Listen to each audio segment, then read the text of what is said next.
읽은 말씀을 가지고 오늘은 지난주에 이어서 하나됨을 지키는 온유라는 제목으로 은혜를 함께 나누길 원합니다. 지난주는 겸손이었죠. 오늘은 온유입니다. 우리가 이제 오후 시간에 교회의 하나됨을 어떻게 지켜야 되는가라는 주제로 이제 계속 말씀을 나누고 있는데요. 성경은 교회에 대해서 다각도로 여러 가지로 설명을 하지만 그 중에 가장 대표적인 설명은 교회를 그리스도의 몸으로 설명하는 것입니다. 그러니까 우리 각자는 내가 구원받는다는 건 뭐냐면 하나님과 1:1 관계 속에서 우리가 구원을 받지만 구원을 받아서 우리는 그리스도의 몸으로 접붙임이 되는 거예요. 그렇죠? 몸으로의 구원입니다. 이게 굉장히 중요한 개념인데요. 우리는 지체입니다. 그냥 떨어진 객체가 아니라 나 혼자 존재하는 객체가 아니라 그리스도의 몸 안에 붙여져 있는 지체로, 그죠? 지체로 연합되어 있는 존재라는 것을 우리가 신앙생활하면서 잊어버리시면 안 돼요. 지체입니다. 실제 우리 몸을 보면 몸 안에 여러 다양한 장기들이 있잖아요. 근데 그게 다 연결되어 있어요. 떨어져 있지 않습니다. 다 유기적으로 연결돼 가지고 누구의 지시를 받죠? 머리의 지시를 받아요. 머리의 지시를 받아서 통일성 있게 유기적으로 움직이는 것처럼 교회가 그렇다는 것이고요. 우리의 부르심이 그렇다는 거예요. 우리는 몸이에요. 교회는 어떤 회사나 집단과 다릅니다. 교회는 유기적인 성격을 가지고 있고, 다시 말씀드리지만 우리 한 사람 한 사람이 독립된 떨어진 객체가 아니고 한 몸에 붙어 있는 지체로서 활동하는 거예요. 자, 이걸 염두에 두면 우리의 활동이 신앙생활이 굉장히 달라집니다. 이 인식을 가지고 믿음 생활을 하는 것과 하나님과의 관계만 바르면 돼, 아닙니다. 성경은 절대 그렇게 말하고 있지 않아요. 이웃과의 관계가 발라야 돼요. 특별히 지체와의 관계가 발라야 되는 거예요. 그 안에서 함께 자라는 것입니다. 나 혼자 절대 성장할 수 없어요. 같이 자라도록, 그죠? 같이 몸을 이루도록 우리가 부름을 받았어요.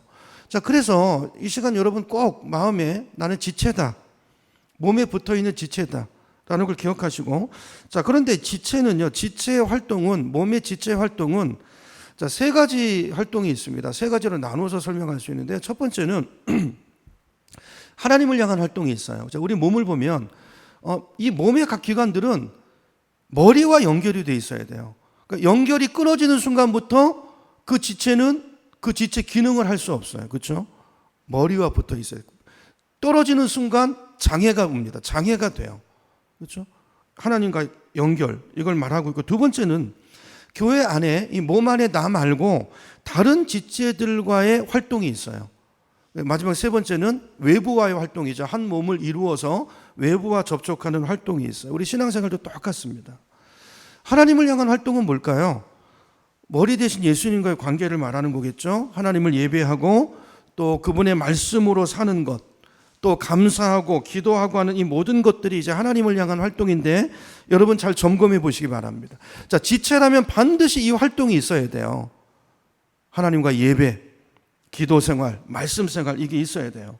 근데 여러분 스스로 점검해 보세요. 만약 신자가 그리스도의 몸에 된 지체인 사람이 하나님을 예배하는 것을 싫어한다든지 생활 속에서 말씀으로 사는 그 순종이 없다면, 그는 주일마다 교회당에 왔다 갔다 할지는 모르지만 사실은 지체는 아닌 것입니다. 잘 기억하셔야 돼요. 사실은 머리 대신 예수님과는 관계가 없는 사람일 수 있어요. 그냥 종교 생활하고 있는 걸 수 있어요. 실제로 교회의 몸에 속한 지체가 아닐 수 있다는 것을 염두에 둬야 돼요. 내가 지체라면 반드시 머리 대신 예수 그리스도의 관계, 친밀한 관계가 날마다, 그죠? 성숙해져 가야 되는 거죠. 그래야 살아있는 것이고 지체라는 것입니다. 두 번째는 우리 옆 사람과의 관계죠. 우리가 이제 지난주부터 살펴보고 있는 다른 지체들과의 관계, 그 지체들을 향한 활동이 있어야 됩니다. 그래야 지체인 거죠. 그죠? 그래야 지체인 거죠. 성경이 그걸 말하는 거예요. 자, 그런 다른 지체를 향한 활동은 지난주에 두 가지 특성을 갖고 있다고 그랬죠. 여러분, 내가 지체라면 지체의 특성이 내 안에, 내 신앙생활에 있나를 점검해 보셔야 돼요. 두 가지 특성, 두 가지 활동 뭡니까? 뭐죠? 첫째는 하나님을 지키는 활동이에요. 자, 지체는요, 우리 몸을 보세요. 본인이 의식하든 의식하지 않든 내가 지체로 부름받은 이 몸에 붙어 있는 지체는 항상 연합에 힘쓰게 돼 있어요. 연합. 하나됨을 이뤄가게 돼 있어요. 그래야 지체라는 것이죠. 내 안에 그 활동이 있는가 여러분 점검해 보시기 바랍니다. 여러분 교회 하나됨을 지키고 있습니까? 어떤 일이 있을 때 내 개인의 유익과 내 개인의 손해보다 먼저 이 하나됨을 우선시해 두고 하나됨을 지켜가려는 그런 애씀이 있는가 나에게. 그게 있어야 지체인 거예요. 그게 있어야 우리 안에 성령이 오셨고 성령이 다스림을 받고 있는 지체라는 것입니다. 그걸 점검해 봐야 되고요. 자, 두 번째는요. 첫째는 하나됨을 지키는 활동이고 둘째는 우리 각 지체는 유기적인 통일성을 이루고 있지만 그러나 다 다르죠. 나만이 가지고 있는 고유한 은사가 있습니다. 그 은사를 가지고 지체를 향한 활동을 하는 이 부분이 있는가를 점검해 봐야 된다는 거죠. 우리 몸에도 보면 장기들이 다 다르잖아요. 폐가 다르고 위장이 다르고 손이 다르죠. 역할이 다 다릅니다. 자, 하나됨을 힘써 지키는 활동이 있지만 동시에 자신의 기능을 가지고 몸을 섬기는, 다시 말해서 다른 지체를 섬기는 활동이 서로와의 관계 속에 있다는 거예요. 그렇죠? 우리도 마찬가지예요. 우리 부르심이 그렇다는 것입니다. 자, 우리가 교회로 하나님 구원받고 자, 교회로 몸으로 부름받았다는 것은 이렇게 교회 안에서 옆에 있는 다른 지체와의 관계 속에서 이 두 가지 활동을 하면서 자라가도록 우리는 그렇게 부름을 받았다라는 거예요. 자, 그러므로 여러분 내가 정말 구원받은 하나님의 자녀고 내가 지체라면 다른 이웃 옆에 지체들과의 관계 속에서 두 가지 활동이 있는가를 보셔야 되는 거예요. 하나됨을 지키는 활동이 있습니까? 또 내 은사를 가지고 다른 지체를 돕고 그렇게 해서 몸을 세워가는 이 활동이 있습니까? 이게 반드시 있어야 돼요. 우리 가운데 은사가 없는 사람은 없습니다. 그 은사를 가지고 뭔가 몸을 세우기 위해서 또 다른 지체를 세우기 위해서 뭔가 활동하고 기여하셔야 돼요. 그게 기도든 그게 뭐 차량 운전이든 어떤 섬김이든지 이게 있어야 지체인 거예요. 이게 있어야 지체예요. 그리고 그 모든 일을 하는데 항상 잊지 말아야 되는 게 하나됨을 지키는 그 전제를 가지고 그 활동들을 해야 된다는 것입니다. 자, 그런데 지난주에 살펴본 것처럼 자, 우리 본성은 자, 우리가 부름받아서 이제 하나님의 자녀가 됐지만 우리 구원을 이루어 가지만 자, 우리 신분은 바뀌었지만 우리 본질은 아직 달라지지 않았어요. 자, 하나됨을 지키는 자리로 우리가 부름을 받았는데 자, 하나됨을 지킨다는 게 사실은 우리 본성적으로는 불가능한 일입니다. 지난주에도 말씀드렸죠. 할 수 없습니다. 자, 그래서 그걸 이제 바울이 말하는 거예요. 그 활동을 하려면 이게 그냥 되는 것이 아니고 그걸 가능케 하는 내면의 어떤 성품이 있어야 된다는 거예요. 그 성품이 자리 잡아야 된다는 거예요. 그게 뭐죠? 그게 성령의 열매예요. 성령의 열매. 이 성령의 열매는 언제 생깁니까? 이 몸의 머리 대신 예수 그리스도와의 그 친밀한 교제, 말씀과 기도와 예배를 통해서 성령의 다스림을 받는 그 삶의 훈련을 통해서 우리 안에 생기는 거예요. 새로운 성품이 우리 안에 새 사람의 성품이 생기는 것입니다. 그 성품을 따라 섬기는 것을 오늘 바울이 이야기하는 것이죠. 그래서 우리가 하나됨을 지키는 것은 우리 옛사람의 모습으로는 불가능하고 여러분 옛사람으로 활동해 보세요. 우리가 그렇게 살면 절대 교회 하나 될 수 없습니다. 바로 깨집니다. 바로 깨지고 바로 문제가 생겨요. 자, 그러려면 하나 되려면 다른 성품, 성령의 성품으로 다른 지체를 대하는 활동을 해야 되는데 그게 뭡니까? 그걸 가르쳐주는 성경이 2절 말씀이었죠. 자, 성경 2절을 다시 보세요. 자, 1절을 보면 너희가 부름받은 일에 합당하게 행해야 되는데 합당하게 행하는 게 뭐죠? 하나됨을 지키는 것인데 그러려면 뭐가 있어야 돼요? 2절에 모든 겸손으로 행해야 되고 온유로 행해야 되고 오래 참음으로 사랑 가운데 서로 용납하면서 행해야 된다는 것이죠. 그죠? 지난주에 첫 번째 겸손을 살펴봤고 자, 오늘은 이제 온유를 살펴보려고 하는 거예요. 지난주 겸손이 뭐라고 그랬습니까? 그러니까 우리가 이제 하나됨을 지키려면 다른 사람이 나한테 어떻게 하는가를 보고 말하기에 앞서서 내 자신이 먼저 겸손으로 행하고 있는가 이걸 늘 점검하셔야 돼요. 말할 때도 봉사할 때도 대화할 때도 이거 생각하셔야 돼요. 지체를 향한 겸손이 있는가. 그렇죠? 저 지체를 나보다 더 낮게 여기는 그 겸손함이 있는가. 이게 우리 힘으로 안 된다고 그랬죠. 이걸 항상 지키려면 누구를 생각해야 됩니까? 나를 위해서 나의 구원을 위해서 몸을 낮추신 십자가에 죽기까지 낮추시고 겸손하게 순종하신, 그래서 우리가 구원받았잖아요. 그 예수 그리스도의 십자가, 그 고난, 그 사랑을 기억함으로 우리가 그렇게 되기를 힘써야 된다는 거예요. 성경은 너희가 예수를 믿으면 온유한 사람이 된다, 겸손해진다 이렇게 말하지 않습니다. 명령합니다. 우리 인격이기 때문에 우리에게 요구하시는 거예요. 여러분, 우리가 인격입니다. 인격이라는 거는요, 내가 하지 않으면 안 돼요. 하나님이 우리를 인격으로 대우하시기 때문에 억지로 우리를 비틀어서 그렇게 하게 하지 않으세요. 그렇게 할 수 있는 능력을 주시고 우리 안에 그걸 돕는 성령이 오셔서 계속 우리를 그렇게 권면하십니다. 그런 쪽으로 우리를 몰아가십니다. 우리가 힘써야 되는 거예요. 여러분, 겸손하기를 힘쓰시고 오늘 또 말씀처럼 온유하기를 힘쓸 수 있는 저와 여러분 되기를 축복합니다. 여러분, 우리가 자신을 좀 봐야 돼요. 자신을. 여러분 다른 분들에 대해서 많이들 판단하고 평가하잖아요.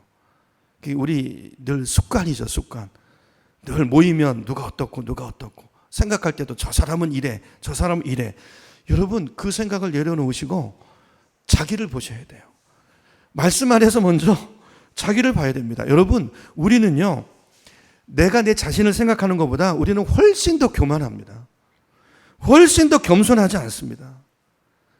우리는 내가 나를 생각하는 것보다 훨씬 더 뻣뻣하고, 그죠? 못된 면들이 많아요.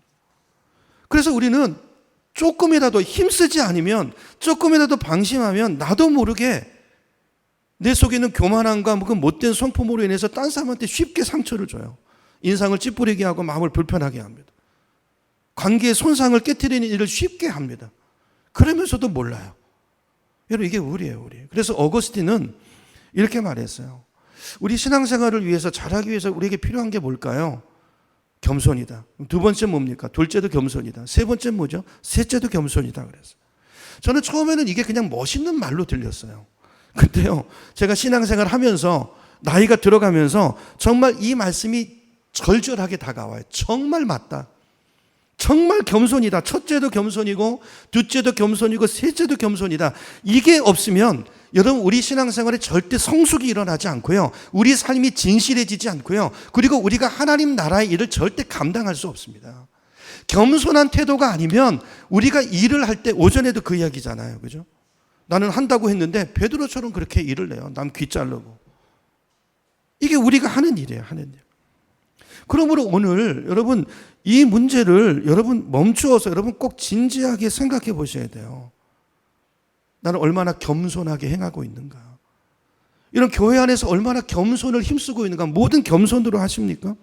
자, 이런 생각이 없이, 이런 자의식이 없이 그냥 교회를 습관적으로 왔다 갔다 하면서 늘 자기중심 태도로 말하고, 그리고 알아서 나를 섬겨줘야 되고 남들이 다 알아서 해줘야 되고, 여러분 또 내가 싫으면, 마음에 안 들면 그냥 그 감정대로 툭툭 말 던져버리고, 여러분 이렇게 하는 수준은 교회 처음 나올 때 한 1, 2년 정도 초기 상태 모습입니다.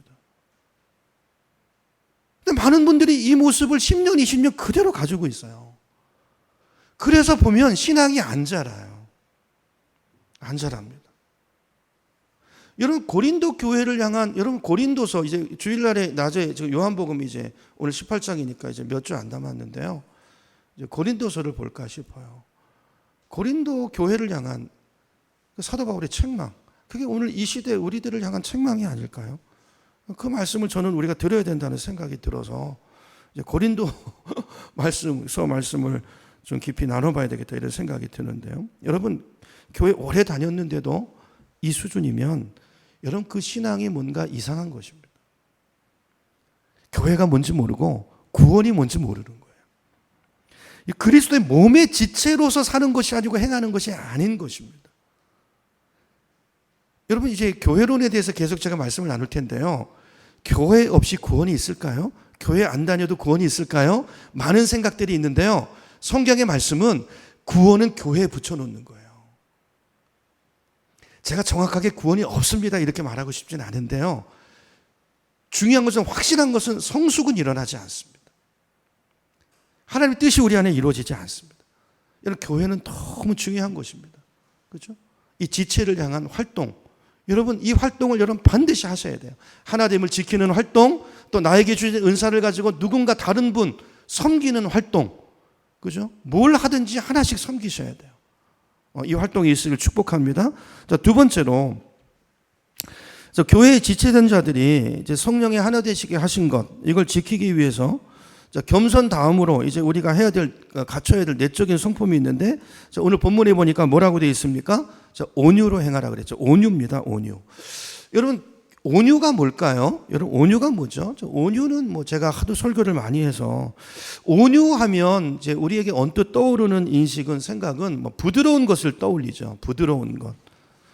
그래서 우리 주변에 이제 인상이 좀 부드럽다든지, 좀 성격이 차분해 보이고 조용하면, 저분 온유하다. 이제 우리는 이렇게 생각합니다. 심지어는 이제 우유부단하게 행동하는데도 불구하고 이래도 좋고 저래도 좋고, 심지어는 이런 분을 또 온유하다고까지 이렇게 착각해서 볼 때도 있어요. 근데 성경은 그런 걸 온유라고 말하지 않습니다. 성경에서 온유라는 말은 원래 야생마를 잘 길들이는 것을 말하는 거예요.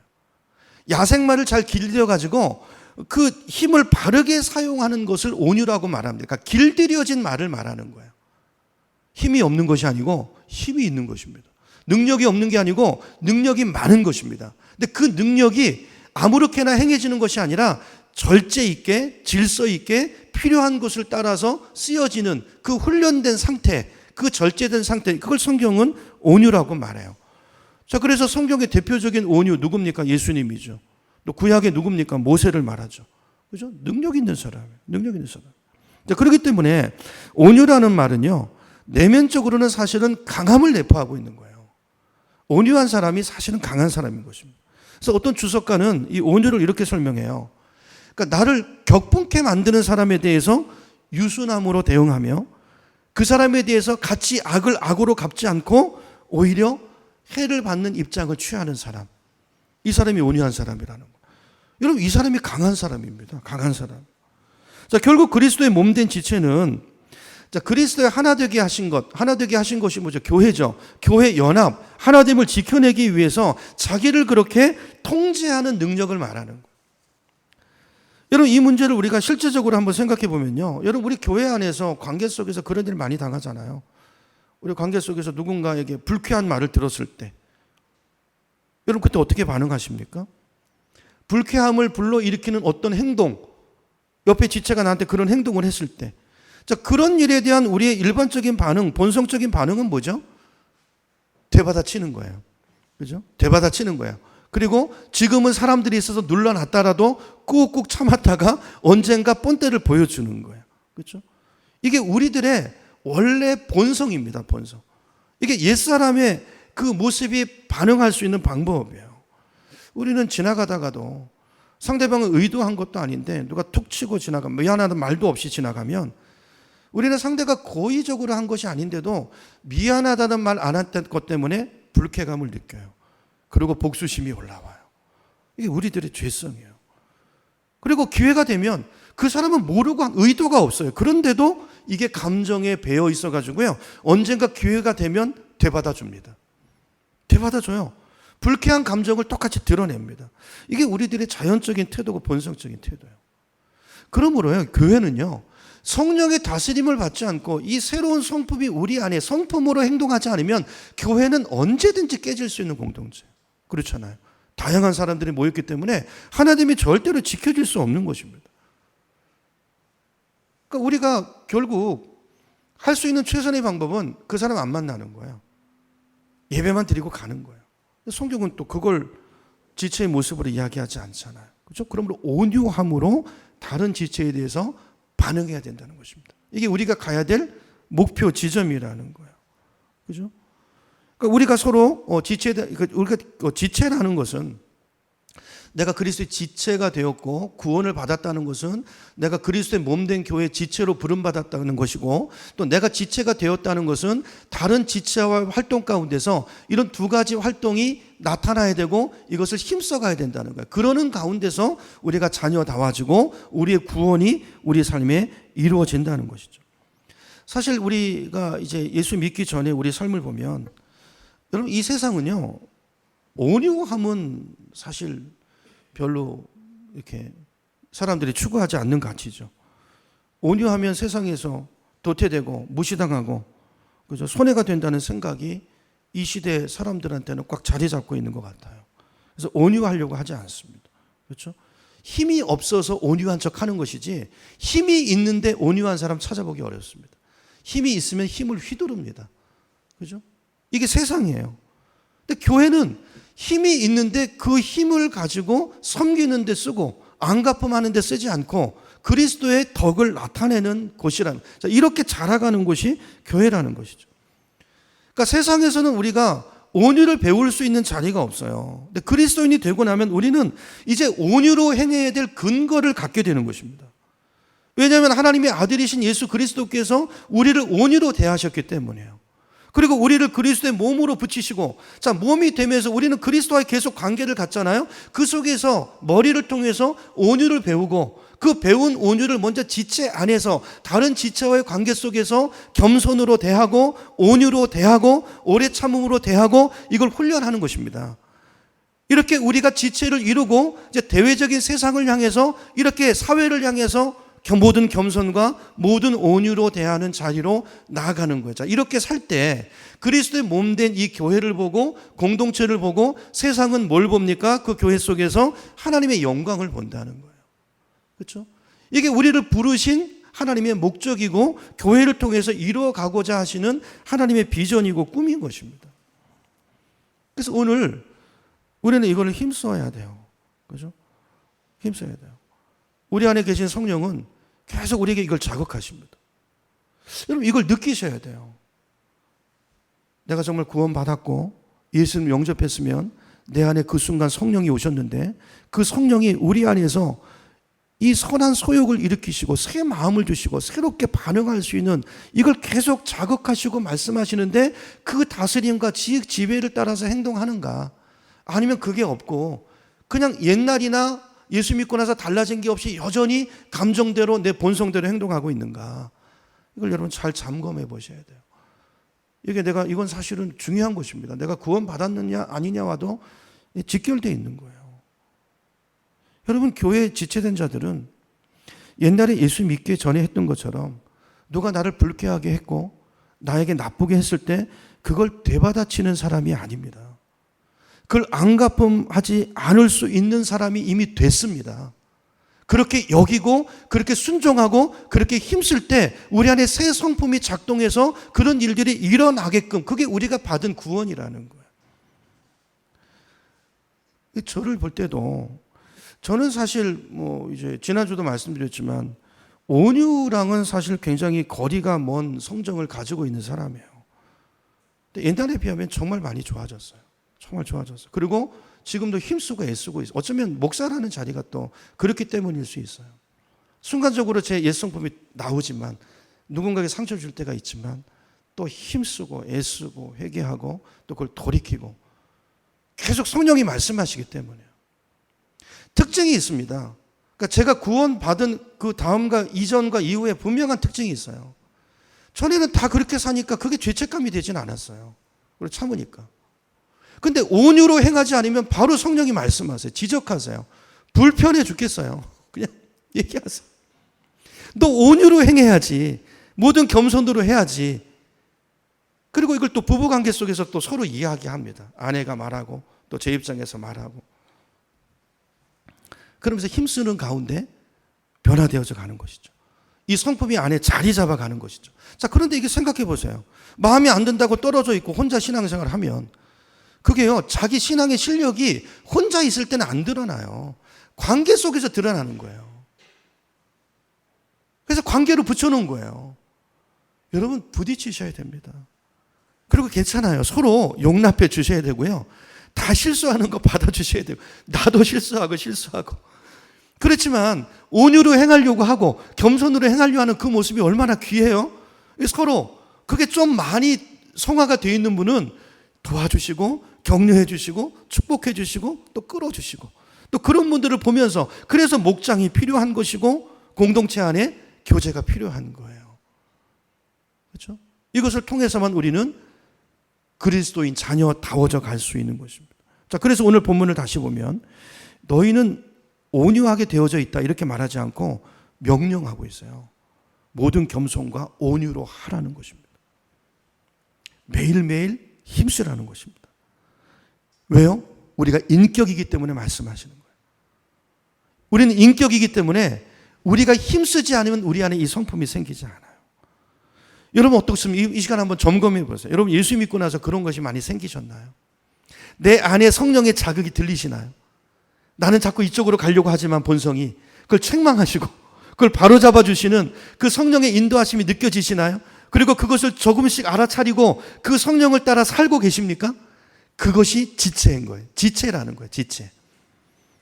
우리 한 사람 한 사람이 다 하나님과의 이런 활동 속에서 이웃과의 관계 속에서 그 성품이 드러나야 되고 그 순종이 있어야 하는 것입니다. 그럴 때 교회가 하나 되는 것이고, 그죠? 우리 삶의 변화가 일어나는 것이고, 그걸 통해서 주님이 영광을 받으시는.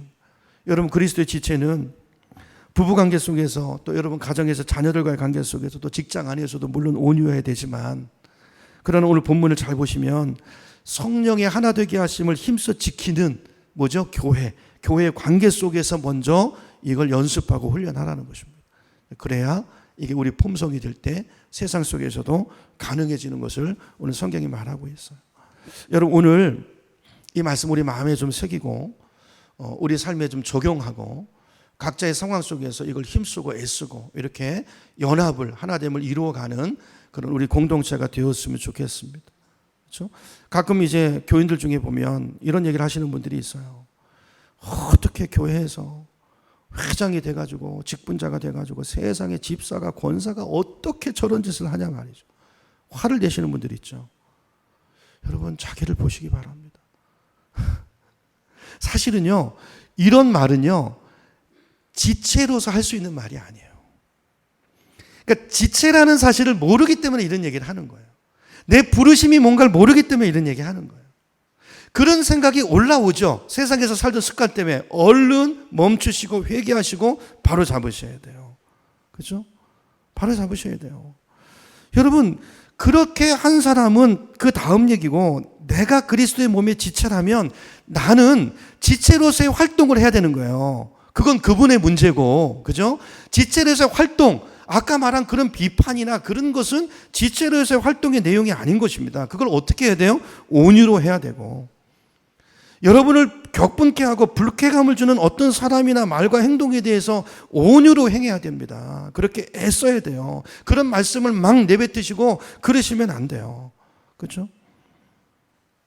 여러분 한번 생각해 보세요. 공동체 안에서 온유로 행하지 않고 우리 각자가 어떤 불쾌한 것에 대해서 감정을 터뜨리면서 안갚음을 하는 일들이 일어난다고 생각해 보세요. 그러면 어떻게 되겠습니까? 교회는 금방 연합이 깨집니다.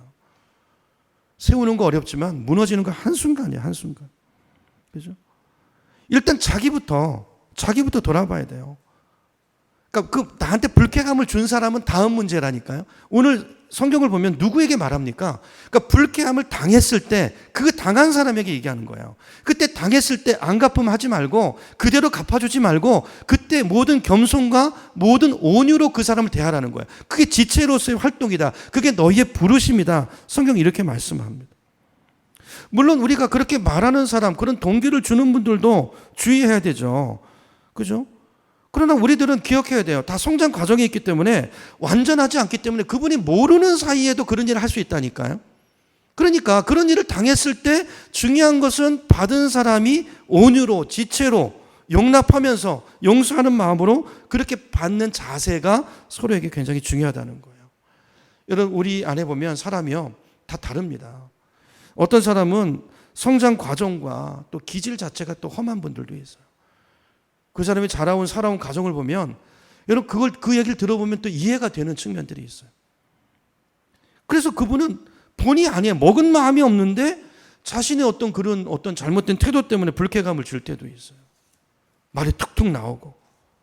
저는 이제 늦게 목회를 해서 이제 늦게 강도사 인호를 받고 첫 부목사 사역을 한 데가 이제 부산입니다. 부산. 그 전까지 저는 뭐 부산에서 태어났지만 아주 어렸을 때 서울로 올라가서 서울에서 쭉 자랐거든요. 이제 청빙을 받아서 이제 부산으로 이제 사역을 갔는데, 제가 처음에 지하철 타고 이제 부산에서 이제 이동을 하다가 깜짝 놀랐어요. 말씨가요, 부산 분들 이야기하는데요, 지하철에서 말하는 대화하는 이야기인데 다 싸우는 것 같아요. 전부 싸우는 것 같아요. 교회 갔는데 담임 목사님도 저한테 그렇게 말하세요. 야, 최 목사 됐나? 마치하라. 뭐 이러고 그렇게 이게 저는 적응이 안 돼가지고. 서울 사람들은 조곤조곤 얘기하잖아요. 근데 말투가 어떨 땐 상처, 목사님 나한테 기분이 나쁜가? 처음에 좀 오해가 되고 이제 적응이 좀 힘들었어요. 이런 어떤 분들은요, 지역에 상관없이 습관이 그렇게 든 분들도 있어요. 어떤 사람은 기질이 그런 분도 있습니다. 그래서 본의 아니게 전혀 그런 의도가 없는데 감정상 상대에게 뭔가 불쾌감을 주는 경우들이 비일비재하게 우리 관계 속에는 많이 있어요. 이때 중요한 것은 그것을 받는 사람이에요. 받는 사람. 사실은 그 사람이, 받는 사람이 그때 온유로 행할 것을 성경은 말씀하고 있는 거예요. 불쾌감을 주는 사람도 여러분 조심하셔야 됩니다. 여러분, 내가 어떤 행동을 하고 말을 했는데 이런 반복적으로 경험하신다면 몇 번 경험하시면 고치셔야 되죠. 내 이런 태도가 불쾌감을 주고 있구나. 나는 몰랐더라도 이런 사람들이 있구나. 상처를 받는구나. 그러면 그걸 고치려고 애쓰셔야 되죠. 피차가 조심해야 되는 것입니다. 여러분, 교회 안에는 정말 다양한 분들이 많습니다. 어떤 분은요, 겉으로는 좋게 하기 때문에 전혀 그 사람 속을 몰라요. 근데 그 사람 속은 꽁해요. 그렇죠? 그러다가 어느 날 갑자기 그 사람은 이제 계속 쌓인 거예요. 나는 모르고 의도가 없고, 근데 그분은 겉으로는 좋게 하기 때문에 바로바로 반응하기 때문에 그게 상처받는 것을 몰랐는데 결과적으로 상처가 돼가지고 어느 날 그게 폭발해가지고 나한테 갑자기 온단 말이죠. 그러면 갑자기 오는 거를 또 당한 사람은 이유를 알아야 몰라요? 모르죠.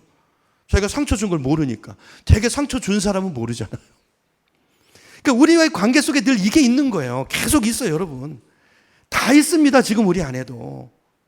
그러니까 중요한 거는요, 사람이 다르고 또 이 세상이 너무 죄가 많고 세상이 많은 사람이기 때문에 우리는 온전하지 못하기 때문에 나도 그렇고 저분도 그렇고 자기도 모르게 상처를 주는 일이 있어요. 이게 고쳐져야 되지만, 그러나 하나됨을 지키려면 먼저 그걸 받는 사람이 받았을 때 그 사람을 이해하고, 그죠? 힘쓰고 온유하게 대응하려고 하고, 안갚음을 하지 말고, 그죠? 모든 겸손함으로 대하고 요 순종이 있어야 된다는 거예요. 이게 필요하다는 걸 지금 바울이 얘기하는 거예요. 어떤 분 갑자기 폭발합니다.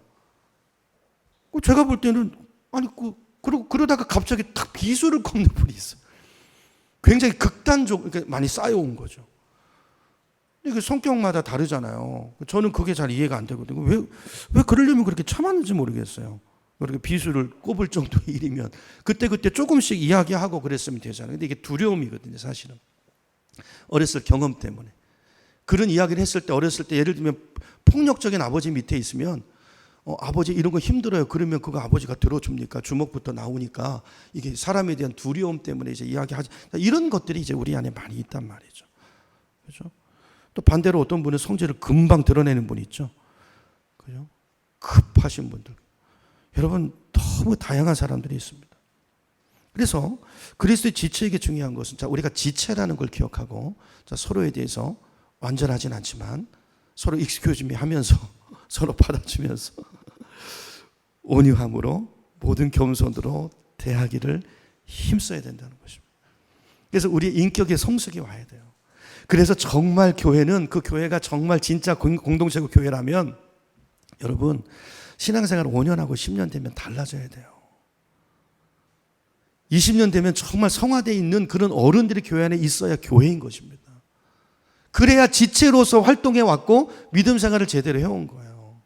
근데 우리는 이런 활동을 하지 않으니까 달라지지 않아요. 감추고 있을 뿐이에요. 내 본질이 하나도 안 변해요. 그냥 포장하고 있는 거예요. 감추고 있는 거예요. 근데 서로 연합하려고 하고 뭔가 부딪히면 바로 문제가 드러나 버립니다. 그러면 또 숨어버리죠.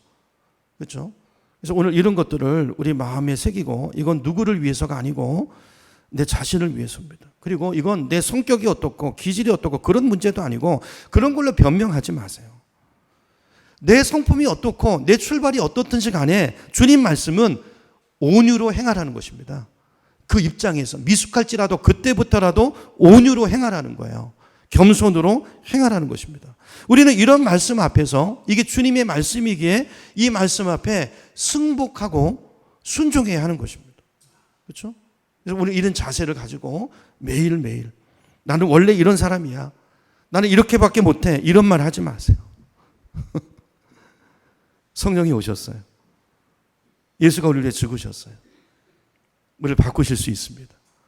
그리고 우리 안에 그렇게 성령이 우리 안에서 우리를 자극하고 동기부여하고 계십니다. 그렇죠? 중요한 것은 내 고집이에요. 내 죄성입니다. 그거 못 박으셔야 돼요. 못 박으시고 승복하시고 순종하시고 성령을 따라서 매일매일 훈련하시고 그분을 따라 살아가시는. 그래서 성령의 그 열매를 보세요. 열매, 오래 참음, 자비와 양성과 충성과 온유와 절제. 그죠? 이런 것을 금할 법이 없다고 그랬어요. 이런 성령의 인격과 열매들이 맺혀서 우리를 통해서 누군가 품어주고 우리 교회가, 공동체가 하나됨을 아름답게 이루어가는 그런 우리의 삶이 되기를 예수님의 이름으로 축원합니다.